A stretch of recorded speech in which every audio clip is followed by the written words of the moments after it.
ในตอนเช้าของวันที่4มิถุนายน2025ในอยู่ที่เดินโรงเรียนประถมบ้านห้วยแก้วซองเมืองคำเกิดแขวงบุรีคำไซได้จัดพิธีเฉลิมฉลองวันเด็กน้อยสากลครบรอบ100ปีและวันปลูกต้นไม้แห่งชาติครบรอบ45ปีโดยการเป็นประธานของท่านกีทรงลาวังห้องเลขาพรรคเมืองหักษาการเจ้าเมืองคำเกิดให้เกียรติเข้าร่วมโดยแม่นทานสอนใส่พรหมวงศ์ห้องหัวหน้าแผนกเกษตรกรรมและป่าไม้แขวงมีคณะประจำพรรคเมืองกรรมการพรรคเมืองหัวหน้าห้องการหัวหน้าแขนงป่าไม้แขวง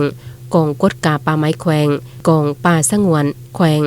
บริษัทรัฐวิสาหกิจพนักงานครูอาจารย์น้องน้อยเยาวชนการจัดตั้งบ้านตลอดหอดพ่อแม่ประชาชนบัดดาเผาเข้าร่วมอย่างพร้อมเพรียงในพิธีทานกีทรงลาวางห้องเลขาพรรคเมืองรักษาการเจ้าเมืองคำเกิดได้เกียรติขึ้นกล่าวเปิดพิธีปลูกต้นไม้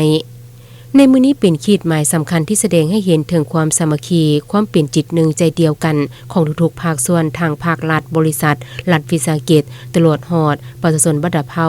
ได้สุขอยู่ส่งเสริมสนับสนุนปกปักรักษาทรัพยากรธรรมชาติและประกอบส่วนทุนเข้าในการปลูกต้นไม้ฟื้นฟูป่าเพื่ออนาคตและคืนความสีเขียวในการปกปักรักษาสิ่งแวดล้อมให้ลูกหลานผู้ที่เกิดใหม่ใหญ่ลุ่นมีสติตื่นตัวรักษาป่าไม้และเป็นการปลุกระดมคนควายทั่วปวงชนลาวทางศาสตร์ได้รู้จักความหมายความสำคัญของป่าไม้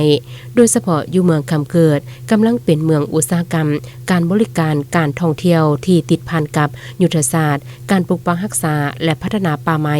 ตามทิศพัฒนาสีเขียวและให้ยืนยงเบียร์ไม้ที่นำมาปลูกในครั้งนี้มีจำนวนทั้งหมด 1,000 กว่าเบียร์ในนี้มีเบียร์สามสาเบียร์ดอกคูณเบียร์สะฟางเบียร์ไม้แตกคาและไม้ให้มากจำนวนหนึ่งนอกนั้นท่านยังได้เรียกร้องมายังพนักงานทหารตำรวจบริษัทรัฐวิสาหกิจให้เอาใจใส่ปลูกต้นไม้ตามเงื่อนไขขอบเขตดินสำนักงานห้องการโรงเรียนตามเส้นทางดินปลูกสร้างดินสวนดินประวางของตนเพื่อเพิ่มสีเขียวประกอบส่วนเข้าในการปกป้องรักษาสิ่งแวดล้อมตอบสนองการหลุดพ้นมลพิษทั้งอากาศพร้อมทางปรับปรุงทัศนียภาพสร้างสภาพแวดล้อมให้มีความสวยงามและร่มเย็นตลอดไปหลังจากนั้นก็พร้อมการปลูกต้นไม้ยังเป็นขบวนฟุดเฟือนและได้มอบใบยังยอให้ภาคส่วนต่างๆที่ได้ประกอบส่วนทุนเข้าในงานปลูกต้นไม้ในครั้งนี้อีกด้วย